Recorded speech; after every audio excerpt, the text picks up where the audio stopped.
Our universe is incredibly vast. Imagine a beach filled with grains of sand. Now imagine that each grain of sand represents a star. That's how many stars we think are out there, and around many of these stars, there are planets. Planets like our own Earth, but also planets that are completely different. Some are giant gas planets much larger than Jupiter. Others are small and rocky like Mars.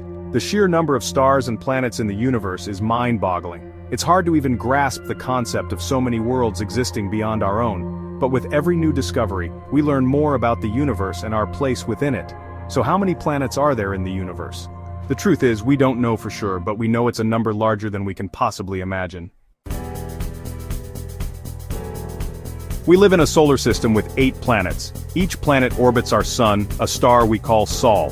The closest planet to the sun is Mercury, a small, rocky world. Next is Venus, covered in thick clouds. Then comes Earth, our home planet, with its oceans, continents, and life.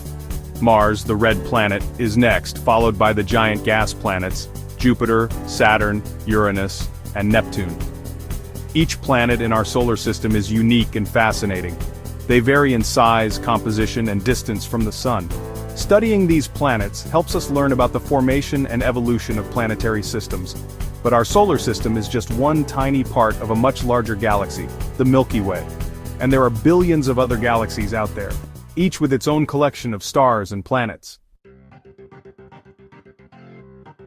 For centuries, humans wondered if there were other planets beyond our solar system. We imagined distant worlds orbiting other stars, perhaps even harboring life. But it wasn't until recently that we had the technology to find out. In the last few decades, astronomers have made an incredible discovery: exoplanets.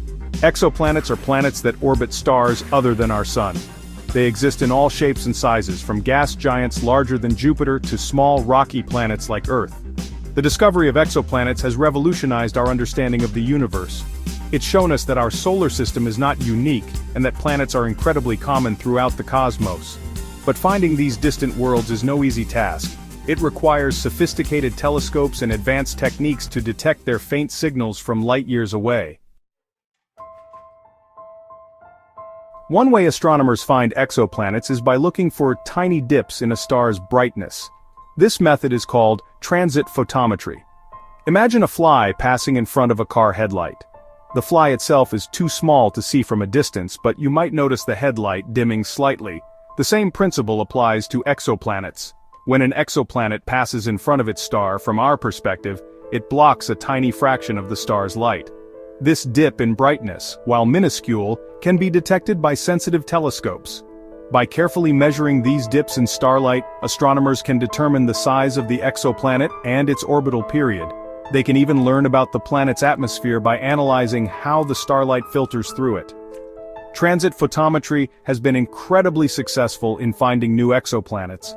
In fact, many of the exoplanets we know of today were discovered using this method. Section 5: Cosmic Shadows, the radial velocity method. Another powerful technique for finding exoplanets is the radial velocity method. This method relies on the fact that gravity is a two-way street. Just as a star's gravity pulls on its planets, the planets also exert a gravitational pull on the star. This gravitational tug causes the star to wobble slightly as the planets orbit around it. Astronomers can detect this wobble by measuring the star's spectrum, the rainbow of colors produced when its light is split. As the star moves towards us, its light waves are compressed, causing the spectrum to shift slightly towards the blue end. As the star moves away from us, its light waves are stretched, causing the spectrum to shift towards the red end. By analyzing these tiny shifts in the star's spectrum, astronomers can infer the presence of an unseen planet, and even estimate its mass. The radial velocity method is particularly good at finding massive planets that orbit close to their stars. Section 6: Gravitational microlensing, bending space and time. Einstein's theory of general relativity tells us that massive objects warp the fabric of space-time. This warping can act like a lens, bending and magnifying the light from objects behind it. This phenomenon is called gravitational lensing. In the case of exoplanet detection, this effect is called gravitational microlensing. When a star with a planet passes in front of a more distant star, the gravity of the foreground star and its planet can magnify the light from the background star. This magnification appears as a temporary brightening of the background star. By carefully analyzing the shape and duration of this brightening event, astronomers can infer the presence of a planet orbiting the foreground star. Gravitational microlensing is particularly sensitive to planets that orbit at large distances from their stars, where other methods struggle to detect them. Section 7. Direct imaging, capturing faint glimmers. The most challenging, but also the most rewarding method for finding exoplanets is direct imaging. This involves directly capturing an image of an exoplanet, separating its faint light from the overwhelming glare of its host star. To achieve this, astronomers use sophisticated telescopes equipped with instruments called coronagraphs. Coronagraphs block out the light from the star, allowing the faint light from any orbiting planets to be seen. Direct imaging is best suited for young, massive planets that orbit far from their stars and emit their own heat. These planets are still glowing from their formation, and are easier to see against the dark background of space. While direct imaging is still in its early stages, it holds immense promise for the future. As technology improves, we can expect to capture increasingly detailed images of exoplanets, allowing us to study their atmospheres and surfaces in unprecedented detail. Section 8. Rogue planets and the unseen universe. While most planets orbit stars, some planets wander through the galaxy alone. These are called rogue planets, and they don't orbit any star at all. They may have formed independently or been ejected from their original solar systems. Rogue planets are incredibly difficult to detect because they don't emit their own light and are not illuminated by a nearby star. Astronomers usually find them through gravitational microlensing or by observing their faint infrared glow.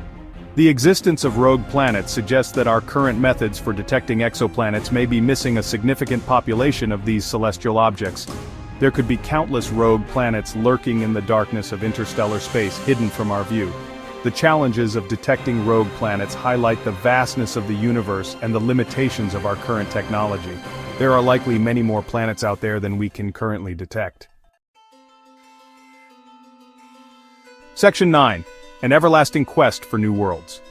The search for exoplanets is an ongoing quest that continues to inspire and amaze us. With every new discovery, we learn more about the diversity of planets in the universe and the conditions that make a planet habitable. The ultimate goal of exoplanet research is to find evidence of life beyond Earth.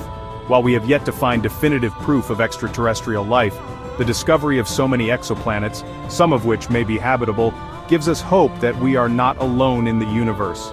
As technology advances, we can look forward to a future where we can study exoplanets in even greater detail, unraveling their secrets and searching for signs of life. The quest for new worlds is a journey that will continue to captivate our imaginations and drive our exploration of the cosmos for generations to come.